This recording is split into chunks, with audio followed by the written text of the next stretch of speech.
जागृत जीवन जगुनी जिज्ञासा जागती ठेवूया जगती विषय असो स्थूलाचा सूक्ष्माचा देव वाखरी प्रगती पृच्छा करुनी साधू जिज्ञासेची तशीच परिपूर्ती देवकृपे सर्वांना लाभो इह पर दोहोत श्रेष्ठ गती.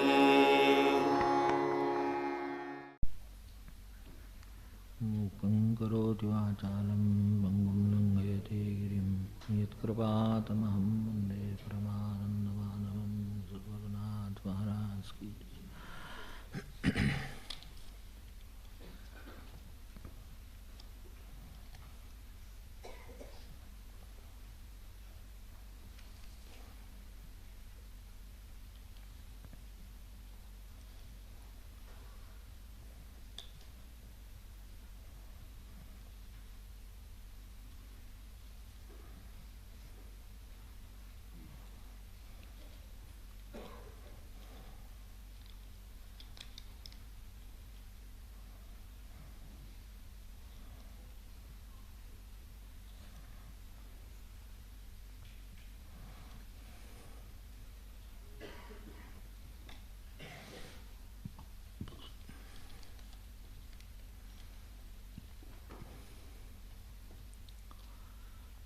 इथे जो विषय चिंतनाच्यासाठी समोर होता त्याच्या संबंधी प्रश्न जास्त आहेत.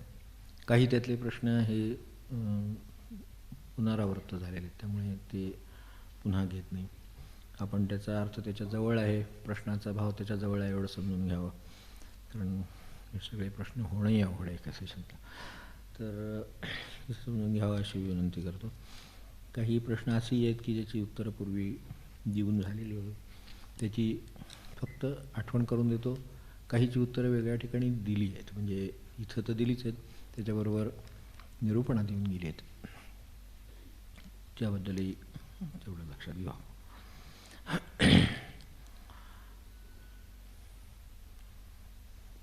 स्वाध्याय, साधना, उपासना असे शब्द वापरले जातात. तर त्याचं विवरण करावं किंवा आम्ही काय करावं. आपण उपासना करावी, त्याला अनुकूल जो स्वाध्याय म्हणजे अभ्यास तो करावा. आणि उपासनेमध्ये आपल्याला जी साधना अभिप्रेत आहे, कारण जसा अभ्यास त्याच्या पद्धतीनं जो तो सांगतो तो त्याला धरून असतो. आता स्वाध्याय हा शब्द खूप ठिकाणी वेगवेगळ्या संदर्भात आलेला आहे. वेदांच्या अभ्यासापासून ते आत्ता अगदी अलीकडच्या यांच्या कार्यापर्यंत, शास्त्रीजींच्या कार्यापर्यंत सध्या परिवार आहे, तर अशा तऱ्हेच्या कार्यापर्यंत हा वेगवेगळ्या संदर्भात शब्द वापरला गेला आहे. पण आपण जे काही करू इच्छिता ती मूळ उपासना आहे. तर कारण भगवंताच्या जवळ राहण्याची क्रिया आहे उपासना ही, तर त्या अर्थाने आपण ती क्रिया कशी साधेल त्यासाठी जो लागेल तो अभ्यास, त्यासाठी लागेल ते साधन आपण करीत असावं एवढं सांगितलं तरी पुरे आहे. ह्याबद्दल एकदा मागे बोललो आहे. कर्तव्यापोटी केलेली कर्म आणि स्वामित्व ठेवून केलेली कर्म यातली सीमारेषा कशी ओळखावी. कित्येकदा कर्तव्य समजून केलेली कर्म ही स्वामित्वाची म्हणजे प्राणीची प्रवृत्तीची असू शकतात का. प्रश्नात तसं बऱ्यापैकी उत्तर आहे की कर्तव्य समजून केलेली कर्म जर असतील तर ती कर्तव्य नाहीतच आहेत मुळामध्ये. आपली कर्तव्याबद्दल आणि याच्याबद्दल कर्माबद्दल गल्लत आहे थोडीशी. कर्तव्य हे वाट्याला आलेलं न टळणारं आणि आपण विचारपूर्वक निवडलेलं असे कृती असू शकते. प्रारब्धाच्या कृतीबद्दल मागे आपल्याला सांगितलेलंच आहे. तर याच्यातले स्वामित्वाच्या आता वर विचारलं आहे ते कर्तव्यापोटी केलेले कर्म आणि स्वामित्व ठेवून केलेले कर्म यामधली सीमारेषा कशी ओळखावी. आपल्याला पत्र टाकायचं आहे, सध्या एखाद्याला पत्र लिहायचं आहे, तर ते आपण लिहिलं तर पोस्टात टाकतो. आता त्याच्यानंतर ते पोचलं का, वाचलं का, उत्तर आलं का हा विचार न करणं म्हणजे स्वामित्व न ठेवता केलेलं कर्म आहे साधं. पत्र लिहायचं होतं, काम होतं, तर आपण ते केलं. आता त्याच्यानंतर त्यानं त्याचं काय करायचं हे त्याच्या कर्तव्याचा भाग झाला. पण ते पोचलं का? आता त्या स्वामित्वाबद्दल काय बोलावं? खरं सांगायचं तर स्वामित्व ही इतकी विस्तारत जाणारी कल्पना आहे, म्हणजे विचार करायला लागला की ती विस्तारत जाते, की ही खूप मार्गाने व्यक्त होत असते. ती प्राण्यांच्यात नुसते ते 2-3 गोष्टींची उदाहरणं सांगितली, पण ह्याच्यापेक्षा जास्त आणि अत्यंत विस्तृत प्रमाणात ती माणसाच्या बंधूमध्ये आहे. तर हे आपल्याला पत्र टाकल्यानंतर आपल्याला तो विषय बंद होतो का, ही सीमारेषा आहे. तसं जसं हे कर्तव्य म्हणून केलेलं कर्म, जे आपल्याकडे मागे एकदा विषय झाला होता तसं, की भेट दिली, साडी दिली, तर दिल्यानंतर आता नेसली का, तुम्हाला आवडली का, दुसऱ्याला तर दिली नाही ना, हे जे काय सगळं आहे हे आपलं अजूनही त्याच्यावर स्वामित्व आहेच असा त्याचा अर्थ होणारी गोष्ट. आपण दिलं, देताना कर्तव्य म्हणून जेवढं चांगलं काय करायचं ते दिलं, केलं. आता त्याच्यानंतर त्याच्याबद्दल चांगलं ऐकायला मिळेल, वाईट ऐकायला मिळेल, काहीही ऐकायला मिळणार नाही, कोणाला तरी दिलेल्याचं कळेल, काहीही कळेल. आपलं कर्तव्य आपण केलं असेल तर सीमारेषा इथंच आहे, आपली संपली. त्यानंतर त्याच्यावर काही विचार करायचं कारण नाही. तर स्वामित्व ठेवून केलेले कर्म. आता हे छोटं छोटं होतं म्हणून बरं आहे. जरा पुढं गेलं तर आपल्या लक्षात येईल की लग्न करून दिलं मुलाचं, किंवा त्यांनी केलं, समजा आजच्या काळानुसार त्यांनी केलं, आपण करून दिलं, म्हणजे जे काय प्रकार असेल तो, तर ते करून गेल्यानंतर आपल्याकडे कन्यादानाचा विधी म्हणून सांगितलेला आहे. तर त्यानुसार ते कन्यादान केलं आणि ते दिलं. तसं आपण जसं ह्या दोन्ही परिस्थितीत पुत्रदान हे कर्तव्य आहेच.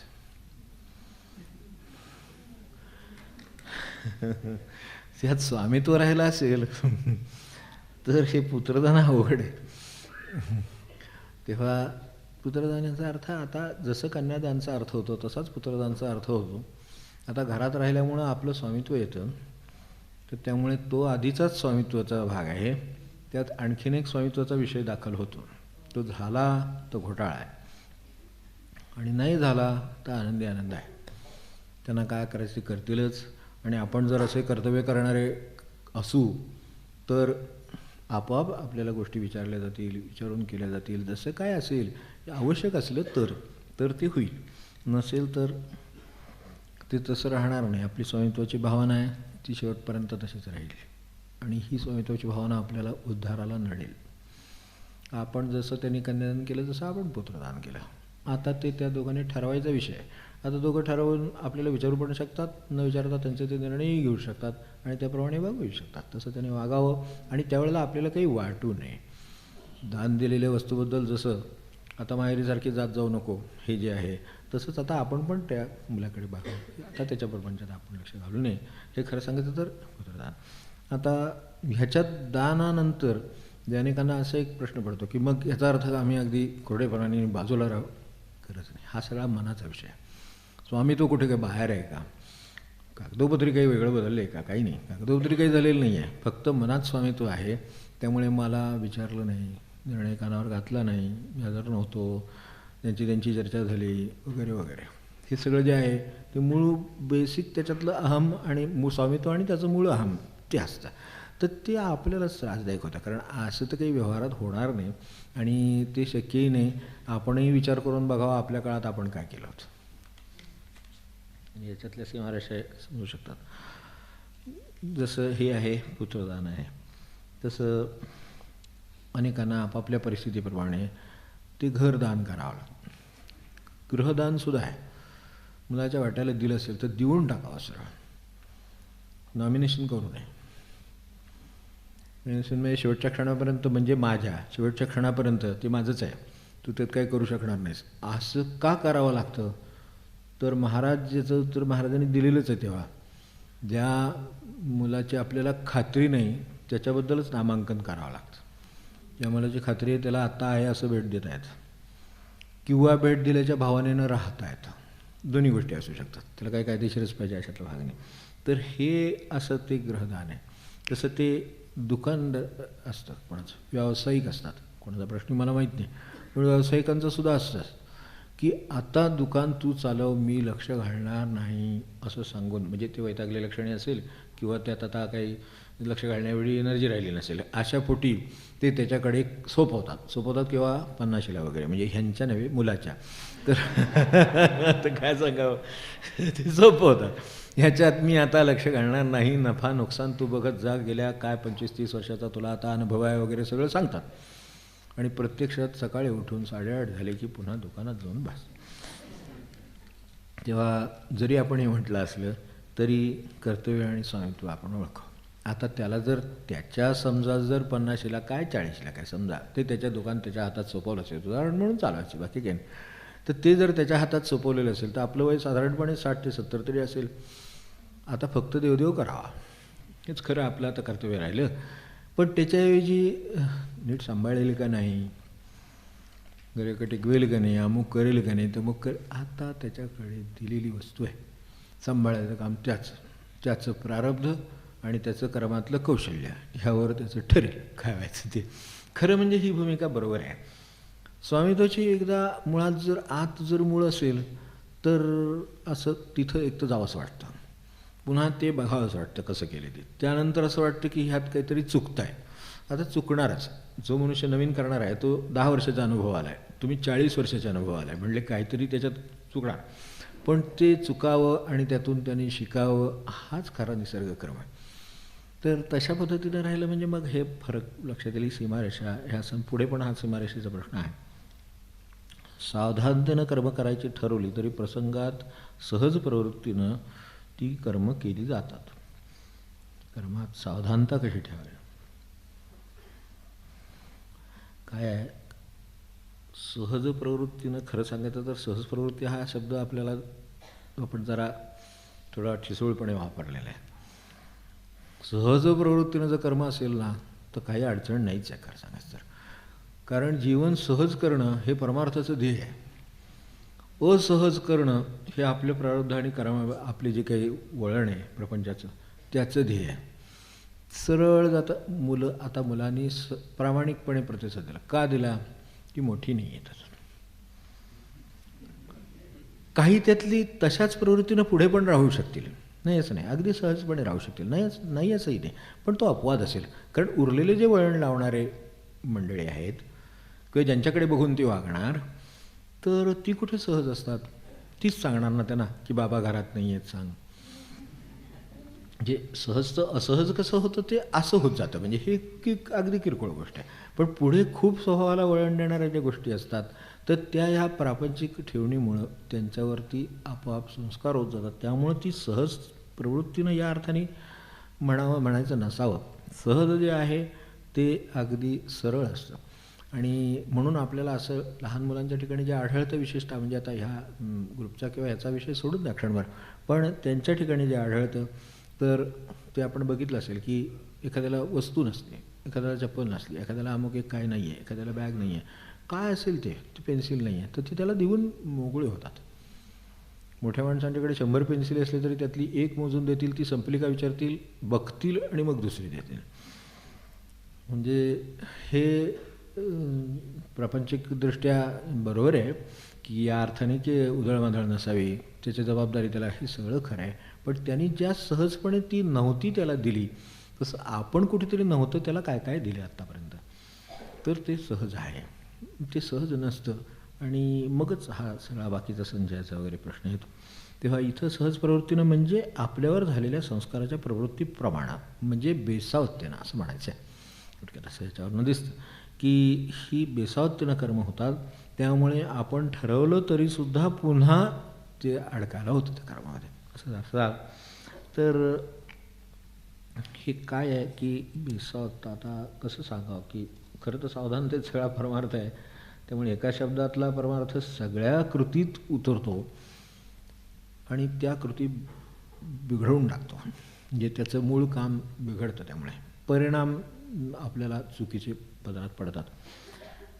अगदी साधं सांगू का की इथून समजा माऊलींच्या दर्शनाला आळंदीला जायचं आहे, तर इथून दर्शनाला आळंदीला जाणे, आपल्याला काय उपासना करायची सिद्धपीठावर करावी, कुठे बाजूला इथे शांतता जागा असेल तर तिथे करावी आणि थेट आपल्या घरी परत यावं. वाटेत प्रतिबालाजी आहे जरा जाऊन येऊया, हे असं प्रवृत्ती. तेव्हा असं काही करावं असं वाटलं किंवा आलोच आहे, देहू जवळच आहे, तर करून जाऊया का. तुकोबा तिथे आहेत आणि ज्ञानेश्वर माऊली तिथे आहेत, दोन्हीकडे ती आहेत. ते दोन्हीकडे राहू शकतात, दोन्हीकडून आपल्याला प्रसाद देऊ शकतात. तर अशा तऱ्हेनं काय करू नये. आता कधी देव बघितलं, त्या आळंदी बघितलं, आपलं बघायलाच निघालेलं असलं तर त्यांनी अजून 10 असली तरी बघून आले तरी चालेल. पण ज्याला उपासना म्हणून जायचं आहे त्यांनी उपासना म्हणून थेट जावं, उपासना म्हणून थेट परत यावं आणि थेट त्याचं जे पुण्य आहे ज्या अर्थाने ते थेट घ्यावं. अशी विभागणी होऊ देऊ नये. कारण हे करताना ते 100चे 110 होण्याऐवजी 90 होतात. आपल्याला जर प्रतिभाला थेट गाठावं आणि तिथून परत यावं. हे सहज चाललेल्या प्रवासात ही घेतलेली वळण आहे. माणसं प्रभूंच्याकडे म्हणून जातात. येता येता पंढरपूरला वाटेत काय लागेल ते, म्हसवडचा सिद्धनाथ, इकडे गोंदवलं, जे काय लागेल ते करत येतात. मग त्यातला कोणच संतुष्ट होत नाही शेवटी.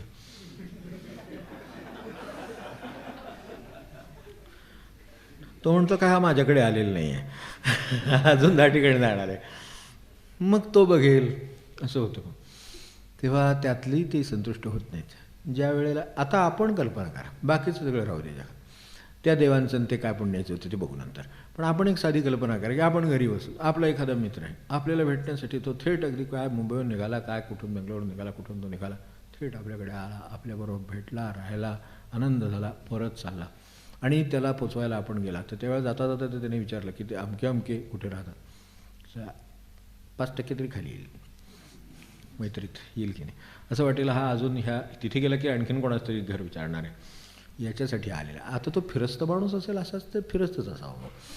उपासनेचा फायदा होत नाही, या अर्थाने पुढे जायला होत नाही. ते का होत नाही याची कारणं ही आहेत की हे प्रभू ओळखून आहेत, हा तिकडेही जाणार आहे, त्याला काही इथं पांडुरंग दिसला नाही, पांडुरंग ओळखून आहे की याला इथं प्रभू दिसले नाहीत. त्यामुळं ते हे असं घुराळ होतं.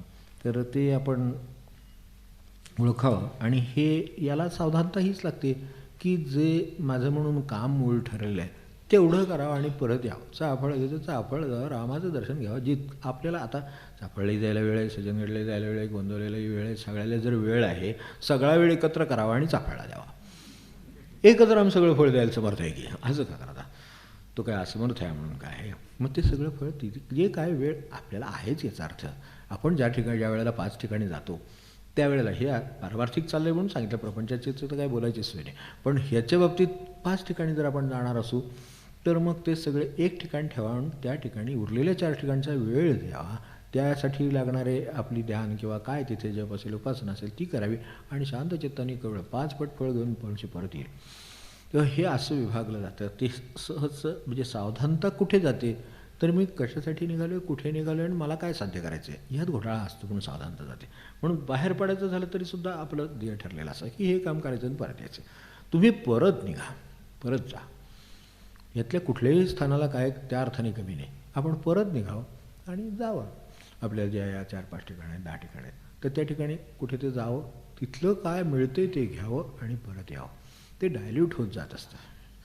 तर हे अशा तऱ्हेनं सावधानतेचं प्रत्येक बाबतीत आहेत.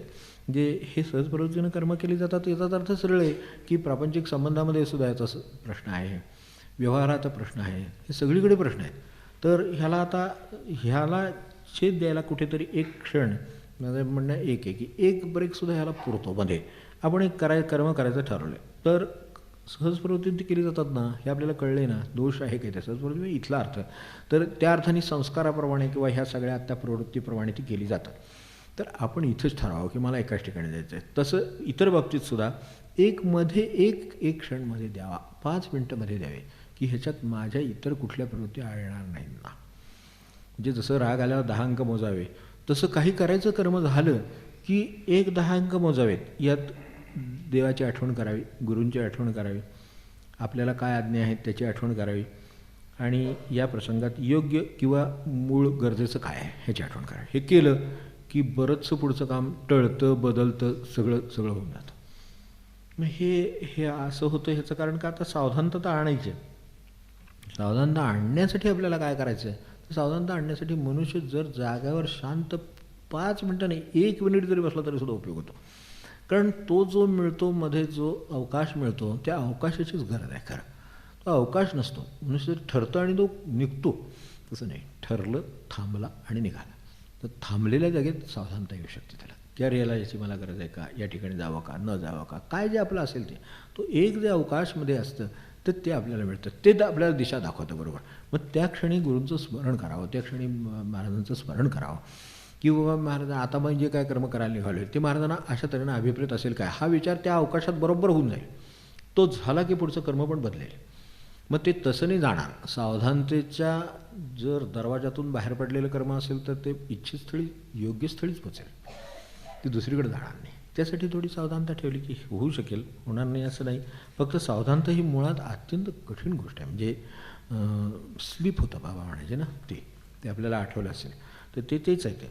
ते स्लीप होतं. कितीतरी सावध असतो म्हणजे पण तो स्लीप होतो. त्या क्षणी त्याच्यावर ज्या प्रवृत्तींचा प्रभाव असतो किंवा जे काही त्याच्या डोळ्यासमोर 10 गोष्टी दिसत असतात त्या प्रभावाखाली हे होतं म्हणून असं होतं. तर या क्षणी मध्ये एक गॅप देणं हे एक सोपा मार्ग आहे.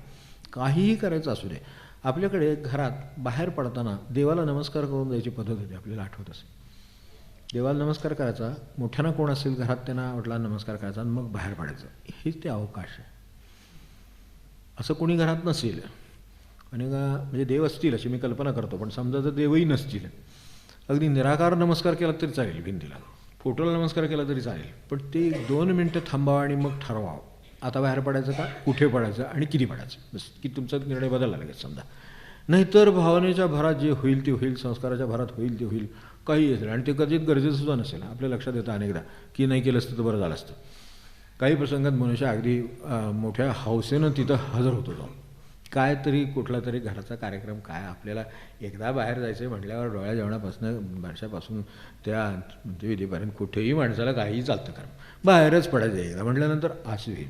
मग तिथे अवकाश आला मध्ये की ते म्हणेल हे आपल्याला याच्यासाठी जायची काही गरज नाही. खूप शक्ती कदाचित वाचू पण शकते. ती वाचलेली शक्तीच आपल्याला इकडे उपयोगी पडणार आहे. इकडे खूप कमतरता आहे, शक्तीची कितीतरी उणीव भासते. काय करायचं आहे ते आपल्याला, उपासना करायचं, साधन करायचं आहे, काय करायचं आहे, चिंतन करायचं आहे, ध्यान काय जे करायचं असेल ते त्याच्यासाठी वेळ कमी पडतो आहे आपल्याला. मग आपण ठरवू शकतो की कर्माची निवड, ती निवड करणे इतपत वेळ मिळत नाही, ते ओढून गेला जातो मनुष्य. म्हणून कित्येक प्रसंगामध्ये असं लक्षात येईल आपल्या की म्हणजे गरज असेल तर मी काही म्हणत नाही, पण आपण जर नाही गेलो तर फरक पडत नाही, अशी कितीतरी कर्म आहेत. असे कितीतरी प्रसंग आपल्याला दिसतील ज्या प्रसंगात आपण समजा नाही भाग घेतला तर ते चाललं असतं, पण एकदा भाग घ्यायला गेला की तुम्हाला अनपेक्षित भागसुद्धा घ्यायला लागेल पुढचा. कारण तुम्ही एक अपेक्षित भाग आहे का, तो पेशंट आहे, तुम्ही बघायला जाऊन येणार आहे नुसतं, पण ती एवढं बघण्यावर भागत नाही. तिथे गेलं की उरलेलं सगळं काम लागतं. आता शेवटी असं आहे, व्यवहाराने एकदा गेले म्हटल्यानंतर आपल्याला ते पुढचं करणं भाग आहे. मग त्या बरं आपण करू शकत नाही अशातली भाग नाही, कारण प्रापंचिकच माणूस आहे, त्याला ह्या सगळ्या गोष्टींची सवय असते, मग ते करतो. मग तो एका ठिकाणी एका दिवसासाठी गेलेला मनुष्य 4 दिवस अडकून बसतो. आता वास्तविक समजा तो गेला नसता तर त्यांना ते अपेक्षित पण नसतं. आता आलेच आहेत तर मग आता काहीतरी सांगितलं पाहिजे असं ते असतं. प्रपंचात आत बाहेर भयंकर आहे. त्यामुळे मग मनुष्य ते काय ते तुम्हाला सांगणार, मग ते करणार, पण त्याची गरज आहे का, म्हणून ते अवकाशमध्ये पाहिजे, एक स्पेसमध्ये पाहिजे. तर तिथे आपल्याला माहिती असेल तर बाबा महाराज नेहमी म्हणत की मला स्पेसची गरज आहे. म्हणजे त्यांना असं म्हणायचं होतं की माझ्या प्रवृत्ती आणि मी करणारी कामं ह्याच्यामध्ये गुरूंना एक स्पेस पाहिजे असते. त्यांचं थोडं गुढ असतं थोडंसं, पण स्पेस पाहिजे म्हणले. मला वावरायला वेळ मिळत नाही, तेव्हा ती स्पेसमध्ये आली की गुरुमध्ये वावरतात आणि त्याच्या दिशा बदलून देतात. आता त्या स्पेसमध्ये कदाचित चिठी पण ठेवायची बुद्धी होईल, जाऊ का नको, करू का नको, काय विकू का नको, घेऊ का नको, काय जे व्यवहार चालला आहे त्या सगळ्या व्यवहारामध्ये मध्ये ते आली की ते म्हणतात नको जाऊ, थांबला दिवसभर त्याच्या पदरात पडला. कष्ट वाचले त्याचे, सगळं वाचलं, पैसा वाचला, कष्ट वाचले, जाणं वाचलं, दगदग वाचली, त्यातून निर्माण नवीन होणारे नवीनचे प्रश्न ते वाचले. म्हणून एक साधारण त्याची स्पेस आहे, तर तिलाच ते स्पेस म्हणतात. तसं ते अवकाश असतं, ते मध्ये आलं की कितीतरी गोष्टींच्या दिशा बदलतात. कारण आपण अनेक वेळेला या अशुद्ध विचार आणि भावनेचे अतिरेक याच्यात वावरत असतो, तर त्याच्यापोटी परिणाम होतात आणि मग ते चुकीच्या कृती येते, मग ते टाळता येतात. बरोबर, ब्रह्मचैतन्य महाराज म्हणतात माणसाला जन्मकर्मानं येत नाही, वासनेनं येतो. याचं तेच वासना म्हणजे हे जे काय सांगितलं, वासनालाच दुसरा शब्द कारणदेह आहे. हे कारणदेह आहे, तो वासनादेह म्हणतात, कारणदेह म्हणतात, काही आपण त्याला दुसरं कुठलं नाव द्या, काय हे नाही. पण शेवटी कारणदेह, ते कारण, त्याचं देह निर्माण करायला जे कारण झालं ते कारणदेह, तेच वासना. तर ते जे आहे ती कुठून राहिली, तर ती अपूर्ण राहिली. कारण मला वासनेचं ताळवीतून सुटायचं आहे अशा तऱ्हेचा प्रयत्न झाला नाही आधी, म्हणून हे झालं. म्हणजे त्या अर्थाने ती कारणदेह म्हणजे वासना आहे. आणि तिच्यामुळं, हा कारणदेहामुळं मग हे पुढचं सगळे मग आलं, ते आपल्या मागे लागलं. तर ते जन्म कर्माने येत नाही, वासनेनं. तो म्हणजे काय झालं की राहिलेल्या ह्या कारणदेहामुळं आपल्याला परिणामही नष्ट करता येत नाही, मुळात कर्माची वासनाही नष्ट करता येत नाही, अशी अडचण झाली. आपल्याला कर्म करून जर समजा त्याचे परिणाम नष्ट करता येत असतील, परिणाम नष्ट कसे करतो आपण? अर्पण करून करतो त्यांना. त्यातले त्याचे परिणामाचे फळं जी आहेत ती बाजूला करून करतो. आपल्याला नष्ट करायचे मार्ग आपल्यासमोर आहेत, तर ते आपण त्यावेळेला वापरले गेले नाहीत आपल्याकडून, म्हणून त्याचे परिणाम शिल्लक राहतात. नाही तर परिणाम शिल्लक करायचं काही कारण नाही. कर्म होतं, परिणाम असणारच, पण माझा त्याच्याशी संबंध उरत नाही, हेच परमार्थात जगायचं. माझा संबंध नाही त्याविषयी. एवढी सगळी गीता सांगितली, ती सुरुवातीच्याच अध्यायात सांगता आलं नसतं का? तो जर म्हणला असता करिष्ये वचनं तव, तो विषयच म्हटलेला आहे सगळा. जी शेवटी म्हणला ना, म्हणजे ती आपल्यासाठीच आहे ते, कारण आपण शेवटीच म्हणतो काय ते रामरामसह शेवटीच म्हणणार. तर ते आधीच जर म्हटलं तर मध्ये आधीच राम आहे, त्यामुळे तो त्याची दिशा बरोबरच करतो सगळे. म्हणून परमार्थाचं लवकर वय वगैरे जे विषय निघतात, किंवा जाणीव लवकर हे विषय निघतात, ते त्यामुळेच.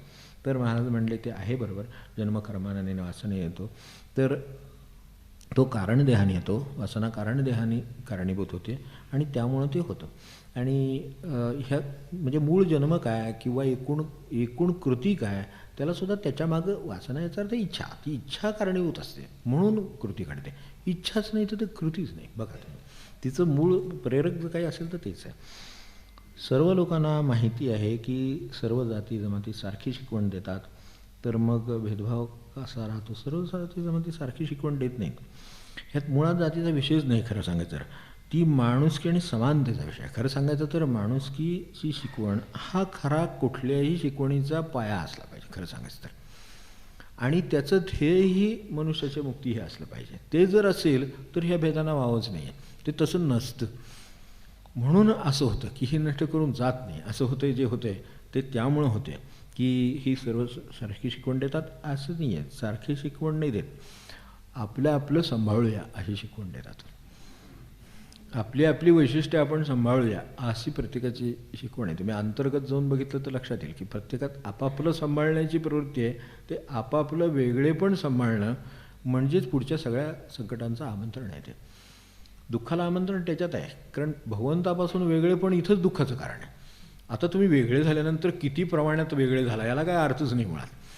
एकदा वेगळे झालाच ना, एकदा घरातून बाहेर पडला, मग आता तुम्ही इथं राहायला काय आणि तिथं राहायला काय आणि तिथं राहायला काय, याच्याशी काय होणार का? 3 माणसं एकत्र राहतील ना, तर 3 माणसं 3 ठिकाणी राहतील. हे मुळात तिथे नाही आहे. माणूस की हा एकचा आता धर्म पुढे आहे वगैरे जे आहे ना, ते आहे खरं सांगायचं तर. त्याच्यात हे येतं. आणि दुसरी गोष्ट म्हणजे कसं आहे की माणसाला मी त्या प्राणीज प्रवृत्ती ज्या सांगितल्या त्याच्यामध्ये हे जे स्वामित्व सांगितलं तशा तऱ्हेचं कुरघोडी करण्याची प्रवृत्ती आहे. कुठल्या तरी अशा प्रवृत्ती आहेत. ह्या सगळ्या प्रवृत्तींचा आपण बारकाईने अभ्यास करायला लक्षात येईल. ह्याच्या मागं ते आहे, प्रत्येकाचं काहीतरी वैशिष्ट्य त्याला जपायचं आहे आणि ते द्यायचं नाही आहे दुसऱ्याला. इथे कुठेतरी ते तरतम भावाचा भाग आहे, म्हणून तसं होतं. ज्याला हे मुक्त असतात ज्ञान वाटतात, कुठे कोणाला त्याने काय सांगितले अमक्याचं आणि तमक्याचं हे काही नाही सांगितलेलं. तर त्या अर्थाने हा भेदभाव असा नाही आहे. म्हणजे मुळातच प्रवृत्ती प्राणी आहेत. तर हे म्हणून म्हणावं लागलं, परी होता तसा आहे करता माधवादिमा, स्वार्थधम्म विकाराला कोठे उत्तरोत्तम. हे नाही होत. हे जर झालं तर मग मनुष्य बदलला, आणि मनुष्य बदलत नाही तोपर्यंत या बाकीच्या भेदांना त्या अर्थाने फारसा काय अर्थ नाही. हे नसतील भेद तर दुसरे निर्माण होतील. आपल्याकडे अनेक वर्ग रचना झाल्या, त्याच्यामध्ये श्रीमंत गरीब अशा झाल्या, मग मालक नोकर अशा झाल्या, मग काय दुकानदार आणि अमुक अशा झाल्या. आता ह्या वेगवेगळ्या नाही का सगळे प्रकार झाले. हे ह्याचे काय IT क्षेत्रातले लोक, हे कोण डॉक्टर क्षेत्रातले लोक, ज्याचे त्याचे जशी वेगवेगळी ही झाले, हे विभाग झाले. या सगळ्याच्यामध्ये व्यवसायाने विभाग होणं किंवा त्या कामाने विभाग होणं हे होऊ शकतं, पण त्याच्यासाठी श्रेष्ठ कनिष्ठ ठरवणं हे तिकडं आहे. ते प्राणीमधलं आहे. तर ते येतं श्रेष्ठ कनिष्ठ. आपण काम वेगवेगळं करतो.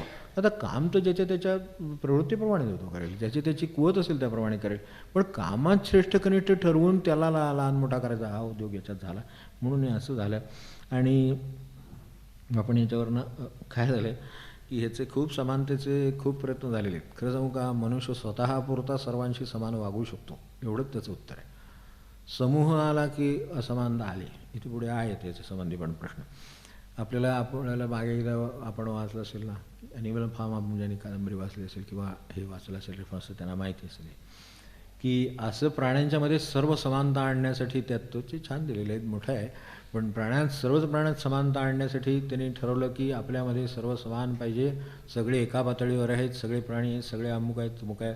म्हणून सर्वांनी मिळून बैठक घेऊन जो ठराव पास करून ठेवला, त्याचा एक बोर्ड लावला, ऑल ॲनिमल्स आर इक्वल असा बोर्ड लावला. सगळ्यांनी ठराव पास केला. हे सगळं झालं आणि मग नंतर बाहेर लठालठी सुरू झाली की म्हणजे काय, हे घोडं म्हणणार मी गाढव एक आहे का, हे सुरू झालं. आता आशिके तर किती आहेत, बांदर म्हणणं मी उंदीरसारखं आहे का, असं सुरू झालं सगळं. म्हणजे हे प्राणी जे आहे सगळं, तरी ते त्यांनी मांडताना अशा पद्धतीनं छान बरोबर मांडले. मग त्यांनी असं विचारलं की हे सगळं बरोबर आहे, आपण काहीतरी अमेंडमेंट्स असतात घटनेला, तर थोड्या आता ह्याच्यात काहीतरी ह्या मूळ जे आपण लॉ ठरवला त्याला दुरुस्ती करू म्हणून all animals are equal but some animals are more equal than others. निकालात प्रश्न कसा काढायचा कायद्याच्या मार्गाने, याचे आपल्याकडे फार पूर्वीपासून उपलब्ध आहे हे सगळं. तर तसंही होतं.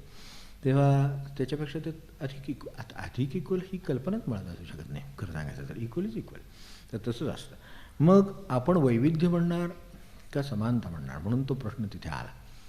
वैविध्य निसर्गामध्ये आहे, तुम्ही काय इक्वल कराल मला सांगा, कोणत्या अर्थाने इक्वल करणार ह्याच्यातला एक जातभेद पात भेद सोडून द्या, इक्वल करायचे म्हणजे काय करायचे नक्की. एका चेहऱ्यासारखा दुसरा चेहरा लाखो चेहऱ्यात सापडत नाही आपल्याला, लाखो कोट्यावधी चेहऱ्यात सापडत नाही, तर आपल्याला कसं येणार. पण हे सगळं बाह्यांगाचं, हे तर खरं आहे आपल्याला माहिती आहे. हे बाह्यांगाने हे अशा तऱ्हेनं वैविध्य राहील, हे यांना राहणार नाही, अंतरंगानं राहणार नाही. आता अंतरंग कशानं बनलं आपल्याला दोन्ही मार्ग माहिती आहेत, संस्काराचंही माहिती आहे आणि उपजत काय आलं ते पण माहिती आहे. तर त्या अर्थाने जो भेद राहील तो राहीलच.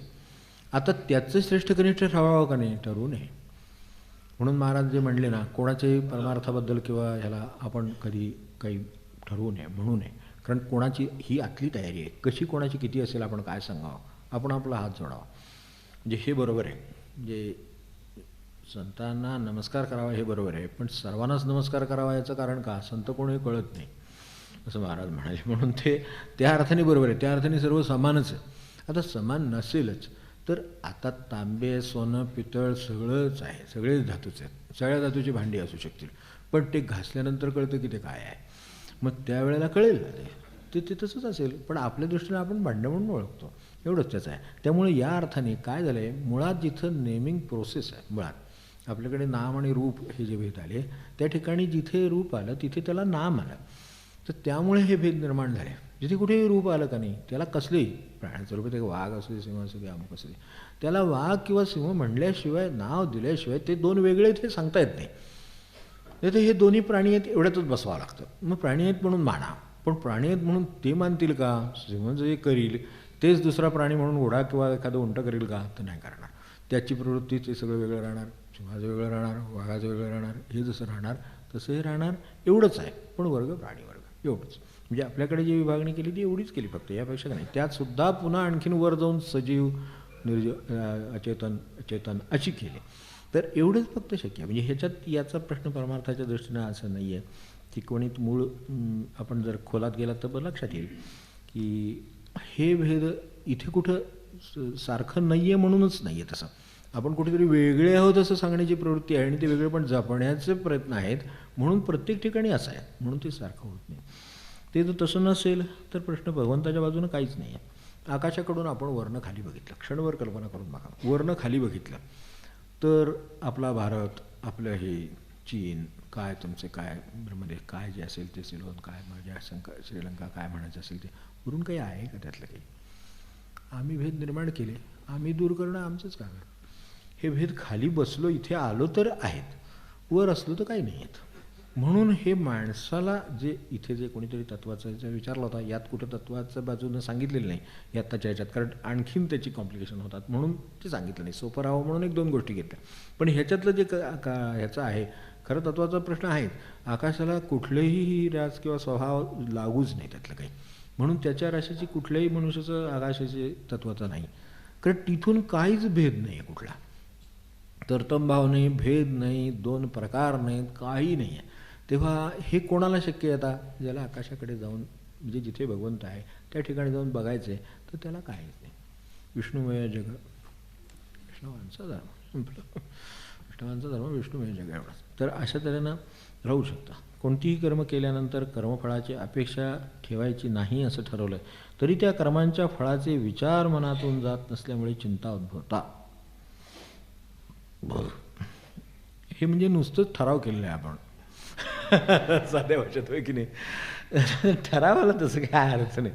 आपल्याकडे अनेक ठराव करतात असे वेगवेगळ्या समितीत, कमिटीत, सगळीकडे, सरकारपासून सगळीकडे कुठल्याही परिस्थितीत भ्रष्टाचाराचं निर्मूलन झालंच पाहिजे. ठराव केलेले आहेत, त्याबद्दल काही दुमत नाही. अशा अनेक गोष्टी आहेत की ज्याचे ठराव केले जातात. तर ते तसं तरीचा हा ठराव झालेला आहे आणि ते विचार मनातून जात नाहीत, त्यामुळं इम्प्लिमेंट ते होणारच नाही. तेव्हा कर्मफळ प्रश्न हा आहे मात्र की तेव्हा कर्मफळ कसं अर्पण करावं आणि त्याच्या चिंतनातून कसं मुक्त व्हावं.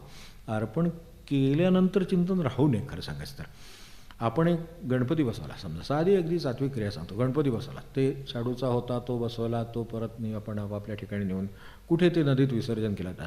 आत्ता आपल्याला रोज गणपतीची किती आठवण होते मला सांगा? त्या विशिष्ट मूर्तीची किंवा त्या गणपतीची किती आठवण होती? नाही होत. चांगलं आहे, ते केलं होतं त्यावेळेलाही चांगलं होतं.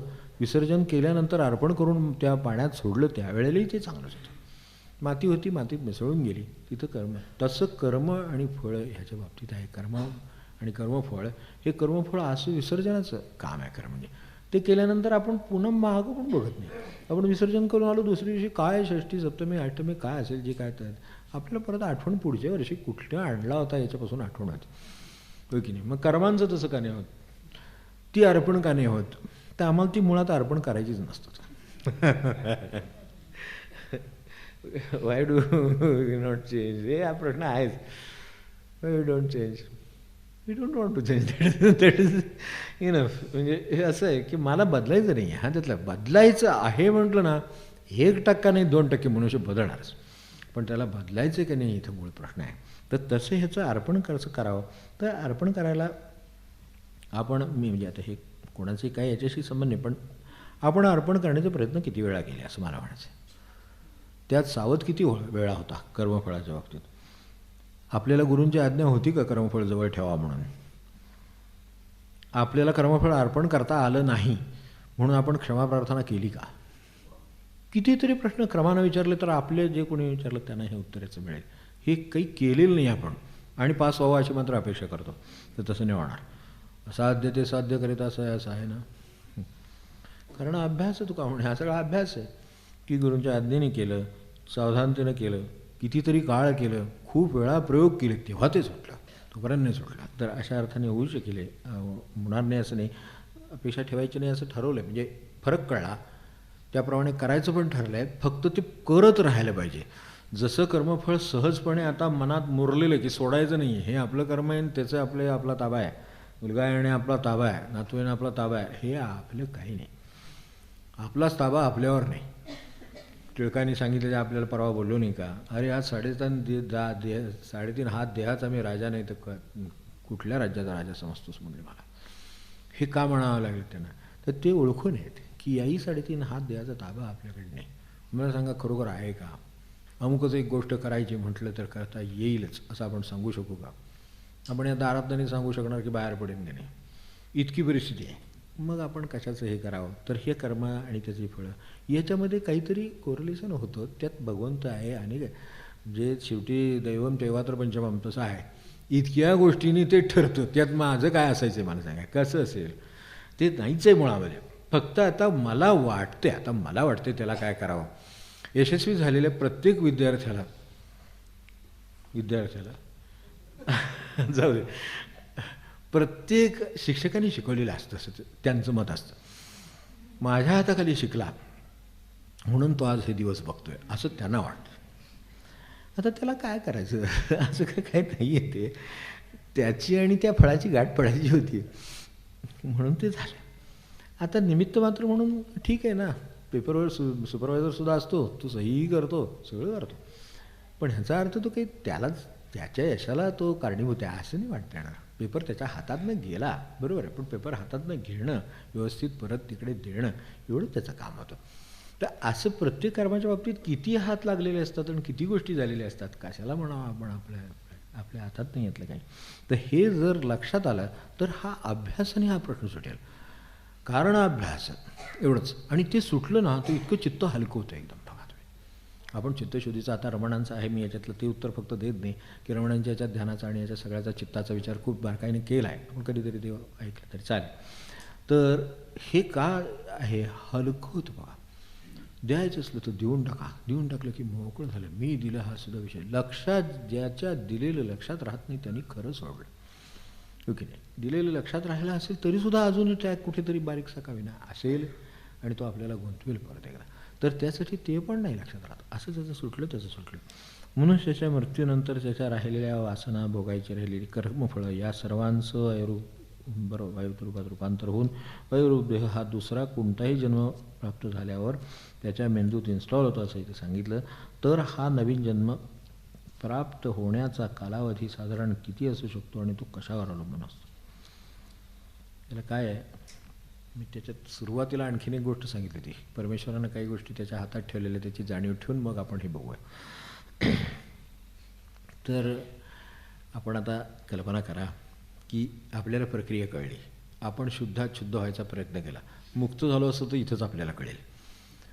देहाची जर आपल्याला गरज उरलेली नसेल आणि फक्त सांभाळायचं आहे, जसा दुसऱ्याचा एखाद्याचा देह सांभाळायची जबाबदारी आपल्यावर यावी तसा आपला देह सांभाळायची जबाबदारी आपल्यावर आहे म्हणून तो आपण सांभाळतोय म्हणजे मुक्त झाला. त्याला काही देहाची गरज उरलेली नाही आहे, फक्त सांभाळायचं आहे म्हणून तो सांभाळतोय. त्या देहाचं प्रारब्ध असेल तेवढा काळ तो टिकणार, नंतर जाणार. हे मुक्ततेबद्दल कळलं. आता आपली परिस्थिती तशी नाही असं समजू आपण, तर आता काहीतरी परत इन्स्टॉल होणार याचा अर्थ. तर आता आपण गेल्यानंतर आपण कशाला विचार करते कधी इन्स्टॉल नाही का. खरं सांगायचं तर अनावश्यक माहिती डोक्यात नसणं किंवा तिचा विचार न करणं हे योग्य माहिती ठेवायला उपयोगी पडणारी गोष्ट आहे. आपण ज्या गोष्टी लक्षात ठेवायच्या ते ठेवीत नाही, निसर्गदत्त म्हणाले, आणि नाही ठेवायच्या त्या मात्र आठवणीने ठेवतो. असं घोटाळा होतो तसंही आहे. तरीसुद्धा मी याच्याबद्दल एक आपल्याला सोपं उत्तर देऊन ठेवतो की हे कालावधी किती असू शकतो आणि तो कशावर अवलंबून असतो. आपण ज्या अवस्थेत आहोत, मला सांगा, एखादी कॉम्प्युटर सिस्टीम आहे किंवा एखादं सॉफ्टवेअर आहे, आपण सिस्टीम आहे सॉफ्टवेअर, त्याच्यासाठी काहीतरी प्रिरिक्विजिट आहेत. समजा हे ते जे काही ज्याच्यात इन्स्टॉल करायचं आहे तर त्याचं एक व्हर्जन आहे समजा, तर ते व्हर्जन काय 9 नंबर आहे, काय 10 नंबर आहे, 12 नंबर आहे. तर तुम्ही जर हे सॉफ्टवेअर उद्या 8 नंबरमध्ये घालायला गेलं तर चालत नाही ते. मग परमेश्वराला तेवढं कळतं हे कुठं इन्स्टॉल करा. आता ते तसलं व्हर्शन मिळेपर्यंत परमेश्वर थांबतो. ते किती काळ थांबतो तो ठरवतो, व्हर्शन मिळेपर्यंत थांबतो. त्याला कुठं एखादं विमान उतरवायचं आहे तर त्याला जे लँडिंग पॅड लागतं तर त्यासाठी ते मोकळं होईपर्यंत वाट बघावी लागते किंवा ते ज्या वेळेला मोकळं होईल त्यावेळेलाच उतरवलं जातं. आता अशा तऱ्हेनं विमानंसुद्धा अगदी साध्या घटनेमध्ये अनेक वेळेला 10-10 चक्रावर मारत असतात, कारण अजूनही त्यांना लँडिंगचं क्लिअरन्स मिळालेलं नाही. मग तो जर क्लिअरन्स नाही मिळाला तर ती चक्कर मारत असतात. मग ती 9 मारतील, 10 मारतील, 12 मारतील, काय असेल ते असेल. कंट्रोल रूमशी संपर्क असतो मात्र, काळजी करू नका. त्यामुळे ते होतं. तर अशा तऱ्हेनं मनुष्य वर्षभर राहील, 2 वर्ष राहील, 10 वर्ष राहील, काही फरक पडत नाही. आणि असं ह्या जन्माचा जो विषय आहे ना, किंवा जे पुढं जाणारा हा जो विषय आहे की किती काळ असं होत राहतं वगैरे, तर हे किती आत्ता आठवण झालीच आहे यांची म्हणून आपल्याला सांगतो की मग अशी स्वामींचा विषय निघाला ना, स्वरूपानंदांचा विषय निघाला, तर त्यांची प्रकृती क्षीण असल्यामुळं आंघोळसुद्धा त्यांना झेपत नसे. असे काही वेळा त्याची सलग अशी 2 वेळा आंघोळ झेपली नाही. तर ते त्या सेवेकऱ्यांना वाटलं की आंघोळ झेपली नाही. आता त्यांची स्थिती आणि सेवेकऱ्यांची स्थिती आपण समजून घेऊ शकाल. तर त्यांना म्हटलं की 2 दिवस आंघोळ झाली नाही, मी घालता आली नाही, स्नान काही घालता आलं नाही प्रकृतीच्या ह्याच्यामुळं. तर ते म्हणाले तसं 700 वर्षाच्या मानाने 2 दिवस म्हणजे काहीच नाही. काय आता सांगायला इथे सांगण्यासारखं खूप आहे. तो विषय खूप मोठा आहे म्हणून मी सांगत आपल्याला जेवढं पुढे जावंसं वाटेल तेवढं आपण बोलू त्याच्याबद्दल. तर आपण मृत्यूपर्यंत सत्वगुणाची उपासना केली तर आपण या जन्मी मुक्त होऊ शकतो का? सत्वगुणांची उपासना तर कराच, म्हणजे तो प्रश्नच नाही, पण त्याच्याही पुढं जाण्याची उपासना करा तर मुक्त व्हा नक्की. त्याच्याबद्दल काय आहे, हे लोक मुक्त होऊन गेले ते त्याचंच साक्ष आहे की देव भेटे याची देही, हे जे काय आहे ह्या सगळ्या साक्षी प्रत्येकाच्या ह्याच आहेत. तर त्यासाठी त्याच्यातूनही पुढं जायची एक उपासना आहे, तर ती करावी म्हणजे हे होईल. कारण सत्वगुणसुद्धा शेवटी सोन्याची दोरी आहे. त्यामुळे अडकला तर सोन्याच्या दोरीत अडकला काय आणि सुंबाच्या दोरीत अडकला काय म्हटला फरक पडत नाही. तर त्या अर्थाने सत्वगुणाच्या बाबतीत उलटं जास्त सावध राहण्याची गोष्ट आहे. ही दोरी आणि सोन्याची दोरी याच्यामध्ये फरक आहे. सुंबा आहे त्याची दोरी आणि सोन्याची दोरी फरक आहे. तर त्या दृष्टीनं आपण अवश्य हे करावं आणि या जन्मी मुक्त व्हावं ह्याच्यासाठीच उलटं हे सगळं करावं. आपण हे सत्संग त्यांच्या कृपेने हे जे करून घेत आहेत हे आपण थोडीच करतो, ते करून घेत आहेत. ते करून कशासाठी घेत आहेत, ती या जन्मी हे शक्य आहे त्यांना म्हणायचं आहे, सारखं सांगायचं या जन्मी हे शक्य आहे. फक्त आता असं आहे की ज्याला आपण आता व्यवहारामध्ये म्हणतो कॉन्सन्ट्रेटेड एफर्ट्स, तसली मग इथे पाहिजे. असं पाहिजे ना, आपण बाहेर म्हणतो की पूर्ण लक्ष हेच ठेवून हे सगळे प्रयत्न चाललेले आहेत, तर मग माणसाकडून होणार, तो मुक्त होणार. आणि मुक्ततेनंतर परत पुन्हा मनुष्यजन्म येत नाही, गरजच नाही काय त्याची. गरज उरते का, तीच जर मुळात घालवलेली आहे तर गरज राहिलीच नाही. माणसाला त्या हे ठेवण्याची गरज नाही. आपल्याकडे वस्तूच नाही तर डबा कशाला पाहिजे आपल्याला, संपलं.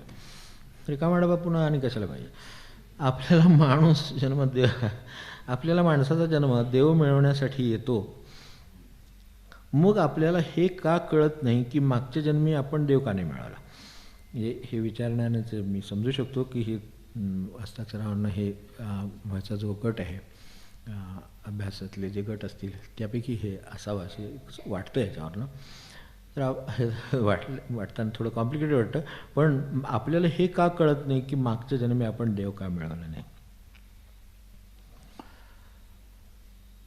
हे जे आपल्याला मनुष्य जन्मात देव मिळवण्यासाठी येतो हे या जन्मात कळले, ते त्या जन्मात एकतर कळलं नाही, आणि कळलं असेल तर त्यासाठी जे करायचं ते केलं नाही, म्हणून आपल्याला तो गेल्या जन्मी मिळाला नाही. एवढं जसं उत्तर आहे तेवढं आपण बघावं. आणि आता काय त्यातलं काही तात्विक आहेत ते प्रश्न थोडेसे सोडतो.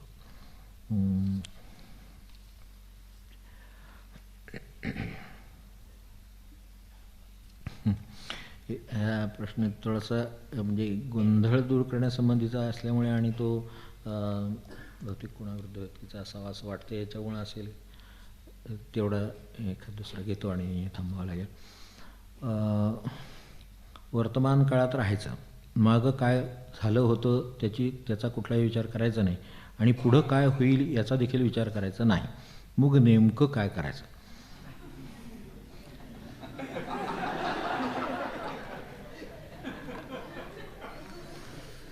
चांगलं आहे, म्हणूनच घेतलं. मागं काय झालं होतं याचा काही विचार करायचा नाही. बरोबर, काल आपला जप झाला असेल किंवा नसेल त्याचा आज विचार करायचं काही कारण नाही.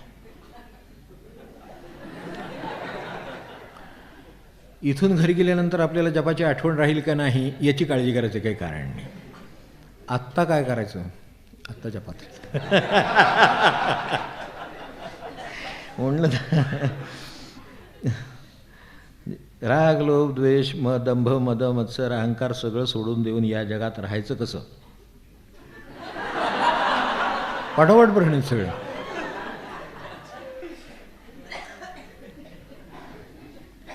आपल्याला असं वाटतं की हे सगळं सोडल्यानंतर आपल्याला लोक जगून देणार नाहीत. काही काळजी करू नका. राग, लोभ, मद, मत्सर, दंभ आणि अहंकार हे जर सगळं आपण सोडलं असेल ना, तर फक्त लोकांचे नमस्कार घ्यायचे आणि देवाचं स्मरण करीत राहायचं. काय कर्तव्यच उरणार नाही. हे होणार नाही आहे, उगाच म्हणण्यात काय अर्थ नाही आहे. हे सगळे वापरायला दिलेले आपल्याला गोष्टी आहेत, ते वापराव्यात, योग्य ठिकाणी वापराव्यात. पण एक आहे की जर खरोखरच आपल्याला लावलो मद, मत्सर, दंभ, अहंकार हे सगळं सोडून देऊन जर राहायचं असेल तर ह्या जगात राहणं म्हणजे स्वर्ग आहे. रागायचं कसं हा प्रश्नच नाही, कारण तुम्हाला काही प्रश्नच नाही. तुम्हाला कुठला राग नाही, कोणाच्याबद्दल मत्सर नाही, कोणाचा द्वेष नाही. अहो लोक गोळा होतील तिथं, दर्शनाला बारी लागेल, काय सांगू तुम्हाला. फक्त त्यात काही मिळवू नका, कारण लोभ सोडलाय. तेवढं लक्षात ठेवा माझं.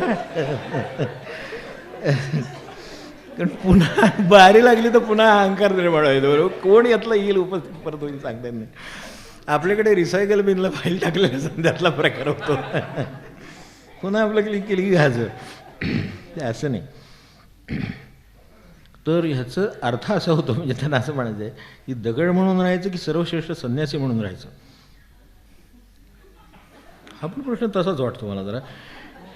आपण तर माणूस आहोत, त्यामुळे दगड म्हणून आपल्याला राहताच येणार नाही. तर जेवण खाण पाणी नाही काही नाहीच की हो, म्हणजे तुम्ही राहणारच नाही, काय काळजी करायचं कारणच नाही. आणि दुसरी गोष्ट म्हणजे सर्वश्रेष्ठ संन्यासी, ते पण शक्यता नाही. सर्वश्रेष्ठ सर्वश्रेष्ठ म्हणजे कोणापेक्षा तरी श्रेष्ठ. म्हणजे काय आलं, तुलना आली. तुलना आली म्हणजे हे राग लोक मध मत्सर आलेच का नाही सगळे. उद्या तुम्ही सर्वश्रेष्ठ आहे, दुसरा आला आणि तो म्हणला मी तुम्ही कोण सर्वश्रेष्ठ, मी सर्वश्रेष्ठ. मग आता काय करणार, रावणार का त्याच्यावर. आपण तर सोडलेलं आहे. काही काळजी करू नका, हे सगळं छान आहे चाललेलं. हे जर होत असेल तर फारच चांगलं आहे. तर त्यामुळे गोंधळ झाला. गोंधळाला काय झालं की दोन्ही गोष्टी कॉमन मॅनला अशक्य आहेत असं त्यांचं म्हणणं. दगड राहणं हे कॉमन मॅनला शक्य नाही, मलाही मान्य आहे. आणि सर्वश्रेष्ठ संन्यासी होणं हेही कॉमन मॅनला शक्य नाही, हे पण मान्य आहे. तेव्हा ह्यामुळं गोंधळाला होणार म्हणजे होणारच ना, कारण हे दोन्ही अशक्य गोष्टी आपण जर करायला लागलो तर ते तसं होणार.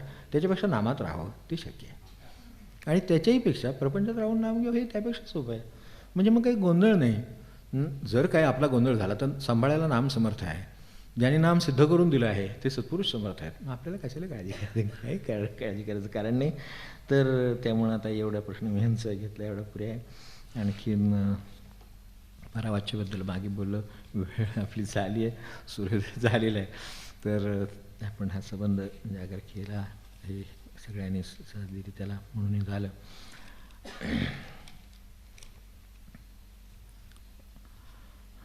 कसं संपणार, नाही संपणार. हे अजून गेठापर्यंत आहे. राष्ट्रभावाबद्दलही काही तांत्रिक प्रश्न आहे, कोणते आहेत आणि काय आहेत आणि कुठला भाव श्रेष्ठ आहे, जाऊ दे. आपण आपल्या जे उपास्य दैवत आहे त्याच्याशी नुसता प्रामाणिक भाव ठेवला तरी पुरे. त्याच्याशी नुसता प्रामाणिकपणा भाव ठेवावा बस. जगाशी कसं राहावं लागेल काय सांगता येत नाही, पण एवढा भावसुद्धा पुरेसा आहे. साधकाचं रंजन कुठलं असावं, त्याची साधनं कुठली असावी, त्याला वेळ किती द्यावा, आपल्याला किती वेळ उपलब्ध आहे त्याच्यावरती अवलंबून आहे. रंजन कुठलं असावं, त्याची साधनं आपल्याकडे फार पूर्वीपासून कथा कीर्तनापासून सगळी सांगितलेली, की ज्याच्यामध्ये त्याचं रंजन करण्याचंही सामर्थ्य आहे, त्याला बोध देण्याचंही सामर्थ्य आहे, आणि त्याच्यातली जी सात्विकता आहे ती वाढवण्याचंही सामर्थ्य आहे. तीच साधकाची याची साधनं आहेत. आणि त्याला उलटी आणखीन चांगली चांगली साधनं उपलब्ध आहेत. असाही टी व्ही बघत असाल तर एखाद्या कीर्तनाची सीडी आहे का त्याच्यापेक्षा, हेही शक्य आहे. आज जर बदलायचं असेल तर असं बदलत जावं. एकदम ते सुटत नसेल तर त्याच्याऐवजी हे ठेवलं तर हे आपोआप इकडे परिवर्तन झालं. त्याच्यातून आपल्याला ते वारंवार आणि ऐकत सुटण्यापेक्षा तेच जास्त वेळ ऐकावं, जे आणखीन चांगल्या तऱ्हेनं उपासना होते, खोल जातं. आणि मग बाकीच्या गोष्टी आपोआप कमी होतील. साधकाचं रंजन बरोबर आहे, साधकाला रंजनाची गरज लागते आहे, कारण आपल्याला अजूनही तेवढी मनाची तयारी नाही. नामातच ज्याचं रंजन होतं आहे त्याला काही वेगळं करावं लागत नाही. पण नामात रंगण्यापुरतं आपल्याला तेवढं नाम घ्यावं लागेल. तर तोपर्यंत ही रंजनं खूप आहे. कथा कीर्तन संतचरित्र श्रवण काय आपण म्हणाल त्याच्यातलं, आणि जे शक्य असेल ते रंजन. ह्याच्यामध्ये मी सेवासुद्धा धरतो. आज निसर्गाशी संपर्क येणं ह्याच्यासारखं रंजन नाही चांगल्या अर्थाने, कारण इतका बदल होतो, चित्तवृत्तीत बदल होतो. मनुष्यानं झाडाचं काही काम केलं असेल, एखाद्या काहीची सेवा केली असेल तर चित्ताचा त्याच्या पालट होतो. तर अशी साधनंसुद्धा उपलब्ध आहेत, तर ती वापरावी. ही गुरूंना काय अभिप्रेत असतात त्याच्यातलं सांगितलं. कालची चैन ही आजची गरज झाली आहे का, तर उदाहरणार्थ मोबाईल, विमान प्रवास अशा वाढत्या धकाधकीच्या किंवा ताणतणावाच्या कॉम्पिटिशनच्या वेळी साधकांना चैन आणि गरज यामधला भेद कसा सावधानपणे ओळखावा, हे आता ज्याच्या त्याच्या परिस्थितीला लागू आहे. पण ते केलं नाही तर काय अडतं याचा विचार करावा. त्याचं सोपं मार्ग आहे की अमुक एक गोष्ट आहे ही मी नाही केली, चैनीची प्रश्न आहे म्हणून, तर त्याच्यातली मी नाही केली. समजा हे काय आहे, मोबाईल आहे, अमकं आहे तमकं आहे. मोबाईल म्हणजे काय एकच वस्तू आहे का, त्याची आज 70 प्रकार आहेत, काय 100 प्रकार आहेत. ह्याच्यातला जो प्रकार करतो त्याच्याऐवजी कमीत कमी अशा मुद्द्याला या शेवटी फक्त बोलण्यासाठी उपयोगी पडेल, काय गरज लागणार नाही. आणि अशी मॉडेल आहेत अजून तरी, त्यामुळे ते मिळतात आणि स्वस्तात मिळतात. आणि जर आपण समजा म्हणजे अशी स्वस्तात म्हणजे का जास्त स्वस्तात मिळतात, कारण पुढची मॉडेल लोकं घेत असल्यामुळे तीही आणून देतात, त्यामुळे ती 500 रुपयात मिळते ते. ज्याच्यासाठी आपण 7,000 घालवणार, 16,000 घालवणार, अमुक घालवणार, हे जे घालवणार त्याच्याऐवजी अहो 500 रुपयात काम होते. किती स्वस्त गोष्ट आहे. चैन तर विषयच नाही. जर गरजच आहे अशी कल्पना करू की एक मेसेज आहे साधा 2 ओळीचा 4 ओळीचा काय ते मेसेज आहे, तर ते आहे. किंवा हे असं, आणि अनेकांना असं वाटतं की ते माझ्याकडे मोबाईल होता म्हणून मी त्या क्षणी वाचलो, तो वाचवणारा वेगळा होता म्हणून वाचा. लक्षात ठेवा, म्हणजे अशा बाजूने काही समर्थन करण्यात अर्थ नाही. तरीसुद्धा आपण गृहीत धरू की अगदी एक बेसिक गोष्ट आहे की माणसाला समजा त्या साधन लागतं, तर त्याला कशासाठी लागतं, ते मूळ ते काय रिप्लेस करायला आपल्याकडे आलं मला सांगा. साधं आपण शोधून काढा. एक आता मोबाईल घेतला आहे म्हणून सांगतो की आपल्याकडे फोन होता, तर त्या माणसाला तोच लँडलाईन आहे, तिथे सगळ्यांना येऊन धावत यायला लागायचं, कोणाचा फोन आला आहे सांगायचं वगैरे, हे सगळं होतं. यामध्ये चांगलं होतं बरं का, एकमेकांना कळतं, एकमेकांना संवाद राहतो, एकमेकांना हाक मारली जाते, हे सगळं होत होतं. अजूनही लँडलाईन्स असेल तिथे ते होत असेल तर हे चांगलंच होतं. तरीसुद्धा ह्याची गरज निर्माण झाली की बाहेर झालेल्या माणसाशी संपर्क हा एक नवीन मुद्दा निर्माण झाला, त्यातून हे निर्माण झालं तरीसुद्धा ठीक आहे. पण तो संपर्क त्या फोनची रिप्लेसमेंट आहे ती, खरं सांगायचं तर. त्याचं खरं सांगितलं मेसेज हे सुद्धा काम नाही आहे खरं म्हणजे, पण ते त्याच्याकडून आपण अपेक्षित केलं म्हणून मेसेजचा प्रश्न आला. तर ते पण आहे, ते मेसेज आहे. आता ह्याच्या पलीकडं म्हणजे आता नको तेही माथी बोधपाठ आपल्या लक्षात असेल तर पहिल्यांदा जे गरजेचं आहे, जी फोनचा संपर्क आहे त्यासाठी हा आला मुळामध्ये. तुम्ही मागं जाऊन बघा सुरुवात कुठं झाली ते. आता कुठेही तुम्ही जाऊन कोणाशीही कुठेही कधी संपर्क साधू शकता, कोणी तुमच्याशी संपर्क साधू शकतो. अनेक ठिकाणी अनेक क्षेत्रामध्ये याचा उपयोगही होतो, हेही मला मान्य आहे. पण तो बोलण्यासाठी फोनचा फक्त पर्याय आहे. बाकीच्या गोष्टींचं उरलेलं नको तेही माथी. आज असा फोन मिळणं अवघड झालं की ज्याच्यात फक्त मेसेज आणि फोन आहे किंवा नुसता फोन आहे, असा फोन मिळणं अवघड झालं आहे. कारण एक मॉडेल तुम्ही ह्याच्यातलं खालच्यात खालचं घ्यायला गेला तरी त्याच्याबरोबर तिथे एफ दिसेल, फेसबुक दिसेल, अमकं दिसेल, तमकं दिसेल, सगळं घालून ठेवलेलं आहे. आणि त्यातलं डिलीट काही करता येत नाही आहे. गुलामगिरी याला म्हणतो मी. तुम्ही काहीही वापरा पण त्याच्यातलं कुठलंही ॲप्लिकेशन डिलीट करता आलं पाहिजे. मग फक्त फोन सुरू ठेवा आणि मेसेज सुरू ठेवा, बघा काय होते ते. फक्त फोन आणि मेसेज म्हणजे आपोआप चेन गरज कसं ते. आणि हे चैनीकडं खेचलं जातं. ते खेचलं का जातं आणि कसं जातं याच्यावरून आपल्या लक्षात येईल. तर ह्या सगळ्यामध्ये हा सावधानपणा शोधायचं काम आहे. तेव्हा सावधतेनं असाल तर शोधू शकू आपण. तर हे शोधलं तर हे जे काही मार्केट झाले आपलं सगळं, आपलं आपण म्हणजे बाजारात वस्तू झालं होतं अक्षरशः साध्या भाषेत. तर हे जे मार्केट झाले हे आपल्याला खाली आणणं आपल्यापुरतं शक्य आहे. अशी माणसं ज्या वेळेला 2ची 10 होतील, 10ची 100 होतील, 1000 होतील, 10,000 होतील, त्यावेळेला आपोआप उत्पादनावर सुद्धा त्याचा परिणाम होणार आहे. जसं यामुळे उत्पादन वाढत गेलं तसंच ते मागणी नाही म्हणून घटणारही आहे की माणसाला फक्त फोन आणि मेसेजसाठी मोबाईल पाहिजे, बाकी त्याला मोबाईल नको आहे असं जर ठरलं समजा, तर काय होईल. तर आपल्या लक्षात येईल की त्याचं उत्पादन कमी येईल, आपोआप खर्च कमी येतील, हे सगळं कमी येणार. जितकी ॲप्लिकेशन्स वाढवाल तितकं आपल्याला माहिती आहे तो सारखा चार्जिंगला लावतच असतो. की एवढं सांभाळायचं. घरात जसा केअर जास्त होतो, घर 10 खोल्याचं घर घेतल्यानंतर केअर काढायचं म्हणजे माणसं कंबर निघेल म्हणून, तर तेच ते तिकडं चाललेलं आहे. आणि त्यामुळं मग आपल्याला हे तुटवडा ऊर्जेचा पडतो हे आपल्या लक्षात येतच असेल की जितका डेटा जास्त, जितकी ॲप्लिकेशन जास्त, तितकं चार्जिंग भराभर खाली जातं. मग हे का खाली जातं आहे, तर हे जास्त आहेत म्हणून. म्हणजे चैन कुठे आता हे आहे तिथं म्हणून तो बघणार म्हटलं की तो अडकलाच समजा. तुम्ही नेट हे मी नेट समजतो, आपण काय समजता मला माहीत नाही. म्हणजे इंग्रजी भाषेत थोडं कच आहे, पण नेट म्हणजे जाळं असंही अर्थ आहे. तर नेट हे नुसतं नेटवर्क नाही आहे, हे जाळं आहे. तर ते एकतर टाकलेलं आहे, किती सापडतील तेवढे सापडतील. नुसता तो बघायला गेला आणि अगदी कसली जरी काही साईट असली तरीसुद्धा एकदा त्यात गेला की त्याला एकदा मासा दाखवला की त्याला पुढचा सगळा समुद्र दाखवणार असते. तेव्हा हे असे स्वरूप आहे. मग आता चैनीचं आपणच ओळखावं, वेळ आहे, हे आहे, ही सगळी चैन झाली वेळची. काय बरं आपल्याला काय उपयोग झाला मला सांगा. सगळी जिओलॉजी सगळं जरी आपण त्यातला अभ्यासला, मला शेवटी कुठेतरी जाऊन 4 पैसे देणारी नोकरी करायची, नाहीतर स्वयंपाकघरात स्वयंपाक करायचे, काय फरक पडणार मला सांगा. खरोखर नाही पडत. म्हणजे आपण जेवढा फरक पडत असेल तेवढा सोडून द्यावं त्यातला, ज्याला काही फरक पडत असेल त्याला. पण तो तेवढा सोडला तरी उरलेली चैन आहे. आणि ती माथी मारलेली चैन आहे, साधीसुद्धा नाही. मी करत नाही, मला करायला लावली जाते असं होतं. मी असं निवडूच शकत नाही. त्याच्यातली बेसिक ॲप्लिकेशन्स आहेत ती असतात, पण त्याच्याबरोबर ही जी ॲप्लिकेशन दिलेली असतात ती आपल्याला गरजेची नसलेली असतात आणि ती काहीही आपल्याला त्यातलं कमी करता येत नाही अशी वस्तू घ्यावी लागते. मग ते आपल्याला जे काम 600 रुपयाचं आहे ते 16,000 रुपये होतं. हे सगळं आपलं काय मार्केट होते त्याच्यावरनं ते लक्षात यावं म्हणून सांगितलं. बाकी आता मी थांबतो. म्हणजे केवळ हा हरजागरच आहे आणि आपल्याला कुठेतरी वेळेचं येणार, बंधन येणार आणि प्रदक्षिणा घालून येऊ. आपल्याला तो फक्त ह्याच्यानंतर मध्ये जे काय 3 तास मिळतील त्यामध्ये आवरून समूहीच्या वाचनाने थांबायचं आहे. तर पुढे लवकर थांबता यावं याच्यासाठी आपण थांबूया. 7 वाजलेत. आता तसा त्या अर्थाने परत जाऊन झोपून परत येऊ अशी परिस्थिती नाही मला वाटतं. वेळेला परत येऊ अशी काही परिस्थिती नाही. असेच जागे राहिलो तर कदाचित एक वेळ परगावी जायचं असेल तर गाडीने जाईल, थांबायचं असेल तर इथे विश्रांती घेईल, घरी विश्रांती घेईल, कुठे असेल ते असेल तिथे विश्रांती घेईल एक वेळ नंतर. पण हे मात्र वेळ संपू शकेल.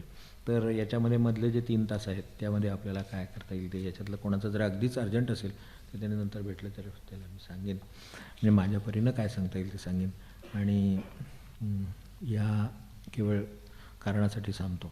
याच्यात जे अनेक प्रश्न आहेत याच्यामध्ये ज्या प्रेरणा वगैरे ज्या चिंतनाचा विषय होता तर त्याच्यातलं काय झालं ते सगळं चित्तामध्ये भरलं आहे. येऊन यावं असं का घेतलं की चित्तातलं हे सगळं भरलेलं माझं जावं आणि तू हृदयामध्ये वास करावास हे पांडुरंगाला जे म्हटलं आहे त्याचा संबंध त्याच्याशी होता म्हणून हा अभंग आता घेतला होता सुरुवात करताना. तर नकळता काय करावा उपाय जेणे राहे भाव तुझ्या पायी, ही भावशुद्धी चित्ताची शुद्धी ह्या ठिकाणी भगवंताला राहणं शक्य आहे. तर साच भावे तुझे चिंतन मानसी हे तेच ते. त्यामुळे विचाराच्या दृष्टीनं भावनेच्या दृष्टीनं मला फक्त एवढं हवं आहे आणि ते कसं होईल ह्याच्यासाठी ते तळमळतात. तर आपली तळमळ होणं स्वाभाविक आहे. जर खरंच ह्याचं महत्त्व पटलेलं असेल की मला खरोखर मुक्त व्हायचं बस, बाकी माझ्यासमोर काय देणे, मला मुक्त व्हायचं, तर मनुष्य कुठेही असो आणि केवढाही असो, लहान असो मोठा असो, त्याचं पूर्व आयुष्य काहीही असो तर त्याला ते हे शक्य आहे. एवढं नक्की हे त्याला शक्य आहे. फक्त आता त्याच्या ठेवणीप्रमाणे किंवा त्याच्या त्या वयाप्रमाणे प्रकृतीप्रमाणे त्याला काय साधन करता येईल याप्रमाणे तेवढे मार्ग वेगळे राहतील. तर म्हणून शेवटी त्यांनी हा मार्ग जो सांगितला तो या सगळ्या प्रश्नाचं सारांश म्हणून पुन्हा आहेच की माझ्याकडं जे आहे ते सगळं लटकं आहे. आत्ताचं सगळंच लटकं आहे. आत्ता जे मोबाईलनं अमकं तमकं चाललं आहे हे सुद्धा सगळं लटकंच आहे. विचारसुद्धा लटकेच आहे. आपण आत्ता पाहिलंच की त्या विचारसुद्धा लटकेत, प्रश्नामध्ये सुद्धा आपल्या लक्षात आलं. तर हे लटकंच आहे. तर ते करून या दोरी साच तू अंतरी योगनी राहे. मग काय प्रश्न आहे. मग आपला भगवंत आतून सांगतोच आहे आपल्याला त्याप्रमाणे करावं. आणि या अर्थाने माझा जन्म मी आजपर्यंत जो घालवला पतित याचा अर्थ खाली आलेला अशा अर्थाने आहे. तर मी मनुष्य म्हणून ज्या स्थितीत होतो त्या स्थितीतून मी खाली आल्यासारखं झालं तर त्या अर्थाने पतित आहे. एवढं जरी लक्षात ठेवलं चालेल. तुका म्हणे मज राखावे पतित आणि हे केवळ तुझीच सत्ता हे करू शकेल. आपुली या सत्ता पांडुरंगा या तुमच्या सत्तेने मला तुम्ही वर ठेवा एवढी प्रार्थना आपापल्या दैवताला करावी आणि ह्या सगळ्या प्रश्नाला एक चांगलं उत्तर आपण शोधावं किंवा ते पुढे निर्धाराने ते जे त्यातून मिळत जाईल दिशा आपल्याला त्यानुसार काम करावं एवढी विनंती करतो. आणि थांबून आवरून आपण 10 वाजताच्या वाचनाला समूहीच्या संदर्भात येऊ. समूहीच्या संबंधी सांगितलेलंच आहे. अगदी खरं अगदी लागलं तर इथे पारायणप्रती असतील ते आत्ता तात्पुरत्या घेता येतील. कोणाकडे नसेल तर ज्यांच्याकडे असतील, कोणी जाणार असतील घरी जाऊन आवरून येणार असेल तर येताना कृपा करून प्रती घेऊन या. घरात जास्त असतील तरी आणा, द्या एकमेकांना. परत त्यांच्याकडे ज्यांनी दिल्यात त्यांना द्या. आणि इथून अगदी ज्या वेळेला कमी पडतील त्यावेळेला इथे आपल्या स्टॉकमध्ये प्रती असतील. आता पारायणप्रतमध्ये नव्हती ती, परत आता आली आहे. आज समूही आपल्याला माऊलींच्या समोर ठेवायची होती हो की नाही. तर ती ठेवू आपण वाचनाच्या वेळेला वाटलं तर. समूहीची जी मोठी आवृत्ती होती तिचं एक स्वतःचा ग्रँडनेस होता आणि तो मध्ये काही काळ नाही काही करता आलं. जसं पारायणप्रत छोटी होती तिचं स्वतःची उपयुक्तता म्हणून एक हे होतं तर ती पण काढता आली नव्हती. तर तीही काढली आणि आता हीही त्यांच्या कृपेनं निघाली. तर मोठी प्रतही निघाली. ती आता आज त्यांच्यासमोर ठेवायची एवढंच काम आहे. आणि बाकीचं काही प्रकाशन आहे ते आता ज्ञानेश्वरीच्या वेळेला होईल. त्यावेळेला ते आपण नेहमीप्रमाणे देऊ.